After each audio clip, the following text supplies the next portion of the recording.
Sa isang masigla at maalikabok na lungsod ng Maynila, may isang binatang nagngangalang Rico. Isa siyang estudyante sa unibersidad na mahilig sa mga kwento tungkol sa mga katutubong kultura ng Pilipinas. Palagi siyang nangangarap na makapunta sa mga lugar na bihira marating ng karamihan, mga bayan at kagubatan kung saan buhay pa rin ang mga tradisyon at kwento ng mga ninuno. Isang araw, habang nagbabasa si Rico ng isang artikulo tungkol sa mga katutubong mangyan sa Mindoro, naisip niyang ito na ang pagkakataon para tuparin ang kanyang pangarap. Gusto niyang magsagawa ng isang malalim na pananaliksik tungkol sa kanila, kung paano sila nabubuhay, ang kanilang mga paniniwala, at mga kwento na bihira marinig ng mga tao sa syudad. Hindi niya inakala na ang pagpunta niya sa Mindoro ay magiging simula ng isang kakaibang karanasan, isang kwento na magpapabago sa kanyang pananaw sa buhay at magdadala sa kanya sa gitna ng mga kwento ng lagim at kababalaghan. Pagdating ni Rico sa maliit na baryo sa puso ng Mindoro, sinalubong siya ng mga simpleng tao na may mga ngiti ngunit may mga matang naglalaman ng mga lihim na kwento.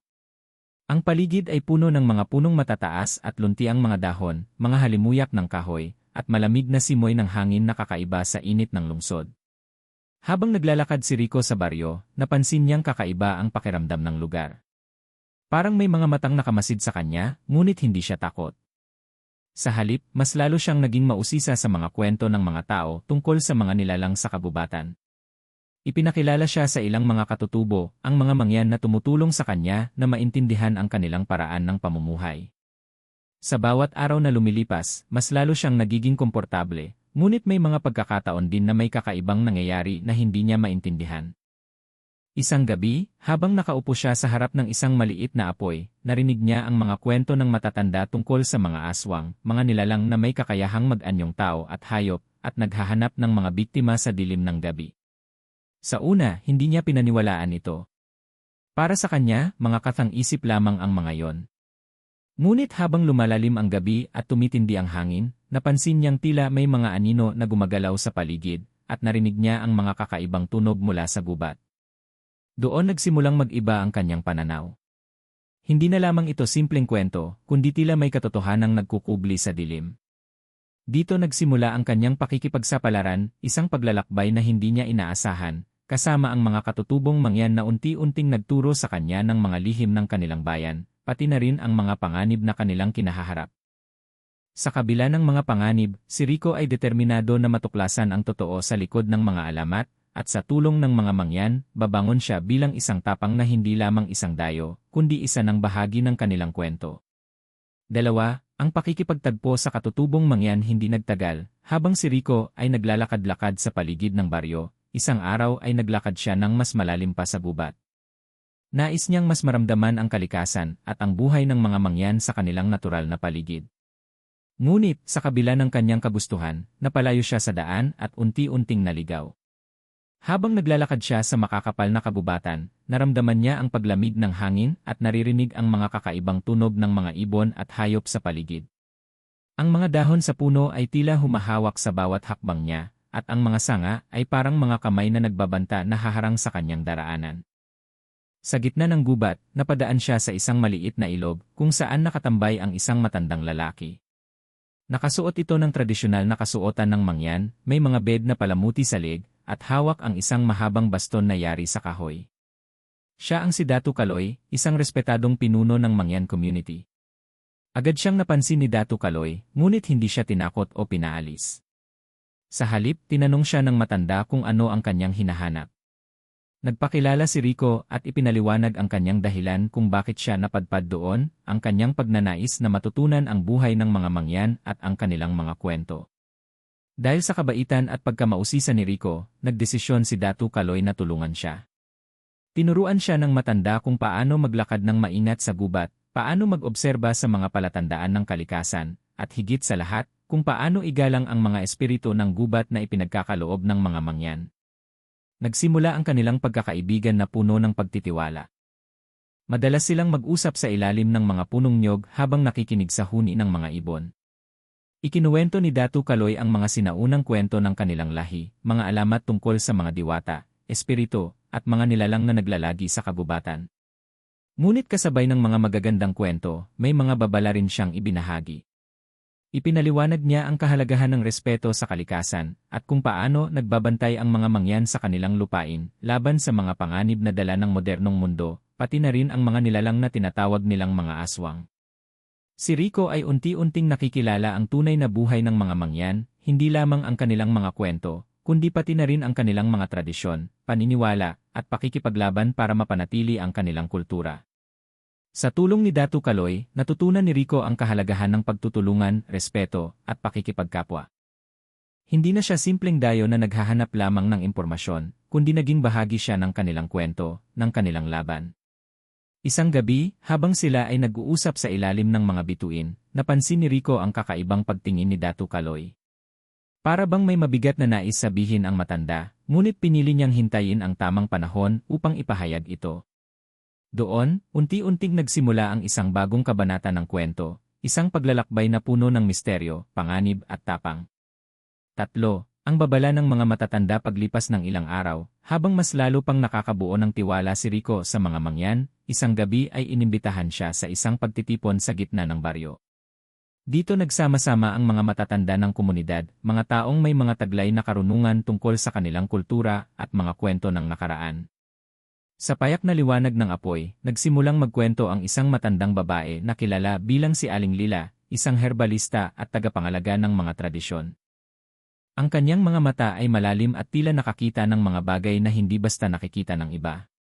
Ipinaliwanag ni Aling Lila kay Rico ang mga tunay na panganib na naghahari sa kabubatan. Sabi niya, may mga nilalang na tinatawag nilang aswang, mga nilalang na nagbabago ng anyo, nagtatago sa dilim, at nanliligalig sa mga tao, lalo na sa mga kabataan at mga dayo na walang alam sa kanilang lugar. Sinabi niya na ang mga aswang ay matagal ng bahagi ng mga alamat ng kanilang mga ninuno. Sila ay mga espiritu ng dilim na kumakain ng laman ng tao at nagiging sanhi ng takot at pagkakawatak-watak ng komunidad. Kaya't ang mga mangyan ay may mga ritual at mga pananggalang para maprotektahan ang kanilang sarili. Sa simula, hindi lubos na naniwala si Rico. Para sa kanya, parang mga kwentong panakot lang ito na ginagamit para takutin ang mga bata. Ngunit habang pinagpapatuloy ni Aling Lila ang kanyang mga kwento, unti-unting naging seryoso ang kanyang mukha at ramdam ni Rico ang bigat ng sinasabi. Ipinakita ni Aling Lila ang isang maliit na anting-anting na gawa sa mga halamang gamot at mga kakaibang palamuti. Sabi niya, ito ang nagbibigay proteksyon sa sinumang may dalang mabuting puso at may respeto sa kalikasan laban sa mga aswang. Nagpaalam si Rico na tatanggapin niya ang anting-anting, hindi dahil naniniwala siya, kundi dahil gusto niyang magpakita ng respeto sa kultura ng mangyan at sa tiwala na ibinigay sa kanya. Pagkatapos ng pagtitipon, habang naglalakad pa uwi si Rico, naramdaman niyang kakaiba ang paligid. May mga anino na tila sumusunod sa kanya, at narinig niya ang mga mahinang bulong na nagmumula sa madilim na mga sulok ng gubat. Dito nagsimula ang kanyang mga panibagong pagdududa. Ano nga ba talaga ang mga aswang? Totoo ba ang mga babala? At ano ang magiging papel niya sa gitna ng mga kwentong ito? Nang gabing iyon, hindi nakatulog si Rico. Ang mga sinabi ni Aling Lila ay patuloy na bumabalik sa kanyang isipan. Naisip niyang kailangang maging maingat, hindi lamang para sa kanyang sarili, kundi para rin sa mga taong tinutulungan niya. Habang nakamasid siya sa dilim ng gabi, nagdasal si Rico na sana ay magkaroon siya ng lakas upang harapin ang mga pagsubok na naghihintay sa kanya. Hindi niya alam na ang mga darating na gabi ay magdadala sa kanya sa isang labanan na higit pa sa kanyang inaasahan. 4. Ang unang gabi ng lagim sa sumunod na gabi matapos ang pagtitipon, ramdam ni Rico ang kakaibang tensyon sa hangin. Habang siya ay nakaupo sa maliit na kubo na kanyang tinutuluyan, napansin niyang tila mas malamig ang paligid kaysa sa karaniwan. Ang mga tunog ng mga hayop sa kabubatan ay nanahimik, tila naghahanda rin para sa isang di inaasahang pangyayari. Habang pinagmamasdan niya ang labas sa pamamagitan ng bintana, isang anino ang dumaan sa gilid nito. Pabilog ang kanyang mga mata at mabilis siyang lumingon, ngunit wala nang nakita. Pinilit niyang kalmahin ang sarili, iniisip na maaaring panaginip lamang iyon o bunga ng kanyang pagka-nervous. Sa kabilang dako, si Datu Kaloy ay nakatayo sa labas, may hawak na mahabang sibat. Halata sa kanyang mukha ang seryosong pagbabantay sa paligid. Nilalakad niya ang paligid ng baryo, sinisiguradong walang pumapasok na hindi inaasahan. Dumaan si Rico kay Datu Kaloy upang kumustahin ang matanda. Napansin niya ang pagod sa mga mata nito, ngunit hindi ito nagsalita ng malakas. Nagbigay lamang si Datu Kaloy ng isang maikling babala, maging handa ka. Ang gabi ay hindi tulad ng iba. Lumipas ang oras, at ang hangin ay tila gumulong mula sa isang madilim na sulok ng gubat. Nagsimula na muling marinig ni Rico ang mga kakaibang tunog, mga paghuni, mga pagaspas, at mga bulong na mistulang mga salita ng isang lihim na wika. Biglang may lumabas na isang matangkad na anino mula sa mga puno, dahan-dahang naglalakad papalapit sa baryo. Ang mga mata nito ay kumikislap sa dilim, parang naglalagablab na apoy. Ito ang unang pagkakataon na tunay na nakita ni Rico ang isang nilalang na tinatawag nilang aswang. Hindi siya makatayo o kumilos sa takot, ngunit sa likod ng kanyang utak ay nagsimula na ang pag-isip kung paano siya makakatakas o makakatulong. Sa pagkakataong iyon, lumabas si Datu Kaloy mula sa dilim, nilapitan ang nilalang, at nagsimulang magdasal ng isang sinaunang panalangin. Sa bawat salita, ang paligid ay tila nagliwanag ng isang kakaibang liwanag, at ang aswang ay unti-unting lumayo. Dahil dito, napagtanto ni Rico na hindi biro ang babala ng mga matatanda. Ang mga mangyan ay tunay na may kapangyarihan at kaalaman upang protektahan ang kanilang bayan laban sa mga puwersa ng kadiliman. Dumating ang umaga nang ang mga tao sa baryo ay nagtipon upang pag-usapan ang nangyari. Lahat ay nagpasalamat kay Datu Kaloy at kay Rico, na sa kabila ng pagiging dayo, ay handang tumulong. Sa gabing iyon, natutunan ni Rico ang tunay na kahulugan ng tapang, hindi ang kawalan ng takot, kundi ang pagkilos kahit ito'y may kasamang takot. 5 ang lihim ng baryo, matapos ang nakakakilabot na karanasan noong unang gabi ng lagim, naging mas maingat at mapanuri si Rico sa paligid. Nais niyang maunawaan ng lubusan ang mga nangyayari sa baryo at sa mga katutubong mangyan. Napagtanto niya na may mas malalim pang lihim ang lugar kaysa sa mga simpleng kwento ng aswang. Isang hapon, habang naglalakad siya kasama si Datu Kaloy sa gilid ng ilog, unti-unting ibinahagi ng matanda ang mga kasaysayan ng baryo na bihirang mapakinggan ng mga dayo.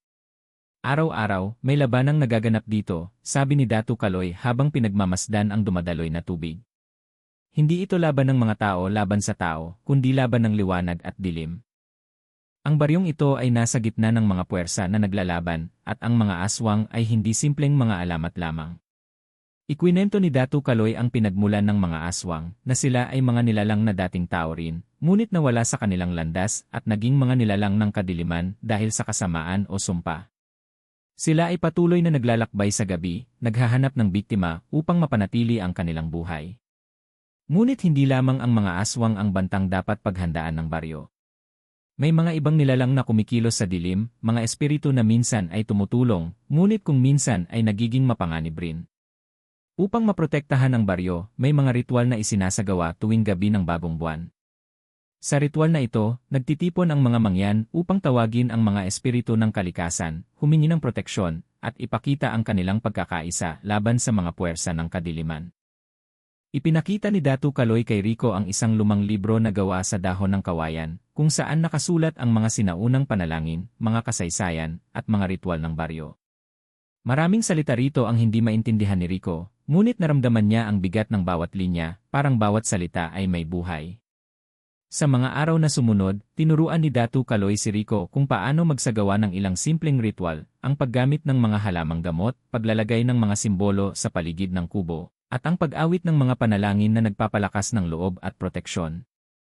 Habang lumalalim ang gabi, mas lalo niyang naunawaan na ang baryo ay isang sagradong lugar, kung saan ang tao at kalikasan ay kailangang magkaisa upang mapanatili ang balanse. Hindi rin niya maiwasang mapansin ang pagbabago sa kanyang sarili. Ang kanyang takot ay unti-unting napapalitan ng tapang, at ang kanyang pag-aalinlangan ay pinalitan ng pananampalataya sa mga taong tinutulungan niya. Sa isang gabi, habang nakaupo siya sa tabi ng apoy kasama ang iba pang mga mangyan, naisip niyang siya ay hindi na lamang isang dayo, ngunit isang bahagi na ng pamilya at kwento ng baryo.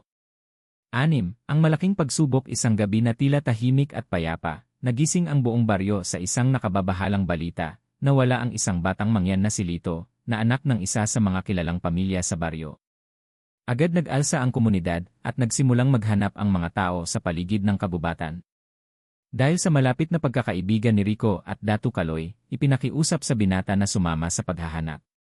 Bagamat hindi niya inaasahan ang ganitong responsibilidad, hindi siya tumanggi. Ramdam niya na ito ang pagkakataon upang mapatunayan ang kanyang sarili sa mga mangyan at makatulong ng tunay. Habang naglalakad sa madilim na gubat, sinuong nila ang mga sanga, tinatahak ang makakapal na mga halaman, at pinipilit na sundan ang mga palatandaan na iniwan ni Lito. Ngunit, habang lumalalim ang gabi, napansin ni Rico na may kakaibang enerhiya sa paligid, ang hangin ay mabigat, at may mga aninong dumadaan sa gilid ng kanilang paningin. Nang biglang may narinig silang mahinang iyak mula sa isang sulok ng gubat. Tumuloy sila sa pinanggalingan nito at natagpuan si Lito, nanginginig sa takot at halos hindi makagalaw. Ngunit bago nila ito mahawakan, isang malamig na hangin ang dumaan, at sa dilim, may isang nilalang na sumulpot, isang aswang. Sa gitna ng takot, si Rico ay naalala ang mga itinuro ni Datu Kaloy tungkol sa ritual at sa anting-anting na kanyang dala. Agad niyang inilabas ito at pinagdadasal habang humarap sa nilalang. Ang anting-anting ay kumislap. Datu Kaloy ay mabilis na kumilos, hinawakan ang kanyang sibat at nilapitan ang aswang ng may tapang at determinasyon. Habang si Rico naman ay patuloy na nagdasal at hinahawakan ang anting-anting, nagsimulang maglabasan ang isang malaliwanag na aura na tila nakikipaglaban sa dilim na dala ng nilalang. Ang aswang ay gumanti sa pamamagitan ng paglabas ng matatalim na kuko at paglipad ng kanyang mga pakpak na parang paniki. Subalit hindi ito nagtagumpay na makalapit dahil sa pananalig at lakas ng loob ni Rico at Datu Kaloy. Sa wakas, unti-unting napilitang umatras ang aswang, na tila hindi makayanan ang enerhiya ng ritual at anting-anting. Nawawala ito sa dilim na parang sumisipsip muli sa kabubatan. Nakahinga ng maluwag si Lito at niyakap siya ng mga nag-alaga sa kanya. Si Rico at Datu Kaloy ay nagpalitan ng tingin, pareho silang may ngiting puno ng pasasalamat at tagumpay. Pagbalik nila sa baryo, sinalubong sila ng mga tao na may halakhak at luha ng kaligayahan. Ang buong komunidad ay nagdiwang sa ligtas na pagbalik ni Lito, at tinanggap si Rico hindi na bilang isang dayo, kundi bilang isang tunay na kaibigan at tagapagtanggol ng baryo. Nang gabing iyon, sa harap ng apoy, sinabi ni Datu Kaloy kay Rico, hindi lahat ay kayang harapin ang dilim na ito, ngunit pinili mong maniwala at lumaban. Ikaw ay bahagi na ng aming kwento. 7. Ang pagkakaisa ng komunidad. Pagkatapos ng malaking pagsubok, unti-unting naging mas matatag ang samahan ng mga mangyan sa baryo. Napagtanto nila na hindi sapat ang iisang tao lamang ang lumalaban sa mga panganib ng dilim, kailangan nila ang pagkakaisa ng buong komunidad. Si Rico, bilang isang dayo na ngayoy tinanggap na bilang isa sa kanila, ay naging tulay upang palakasin ang samahan ng baryo at paigtingin ang kaalaman tungkol sa mga sinaunang ritual at proteksyon. Nag-organisa sila ng mga pagtitipon tuwing gabi ng bagong buwan upang sabay-sabay silang magdasal, mag-awit, at magbigay ng mga alay sa kalikasan.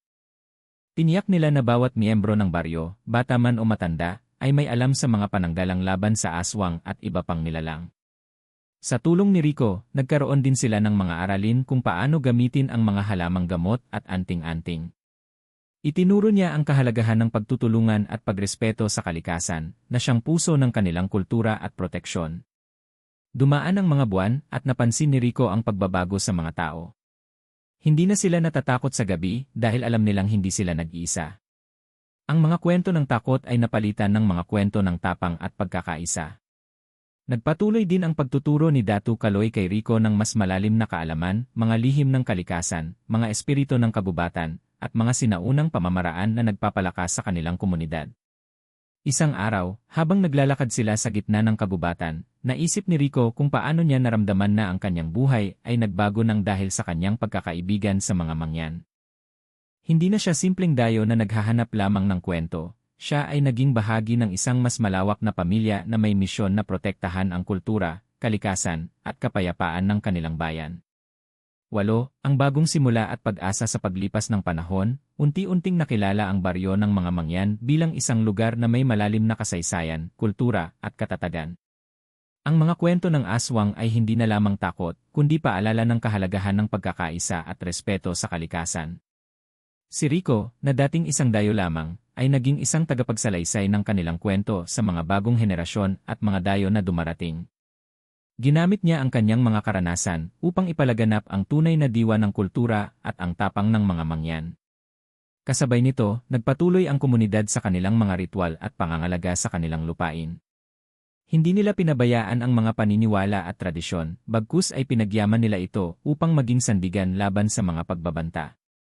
Ang pagkakaibigan ni Rico at ni Datu Kaloy ay naging simbolo ng pagtutulungan ng iba't ibang mundo, ang modernong lipunan at ang tradisyonal na pamumuhay ng mga katutubo. Sa kanilang samahan, nahanap nila ang lakas upang harapin ang mga pagsubok at muling itaguyod ang kapayapaan sa kanilang bayan. Sa huling eksena ng kwento, nakikita si Rico na nakatayo sa gitna ng baryo, tinatanaw ang mga batang naglalaro sa paligid, mga matatanda na nagtuturo ng kanilang mga kasanayan, at mga mangyan na nagkakaisa sa harap ng apoy habang isinasagawa ang kanilang ritual. Ang gabi ay tahimik, ngunit puno ng pag-asa. Ang mga bituin ay kumikislap sa langit, para bang sila rin ay nagbabantay at sumusuporta sa kanilang laban. Sa puso ni Rico, alam niyang ito ay hindi ang katapusan, kundi isang bagong simula, isang kwento ng tapang, pagkakaibigan, at walang hanggang pag-asa. 5.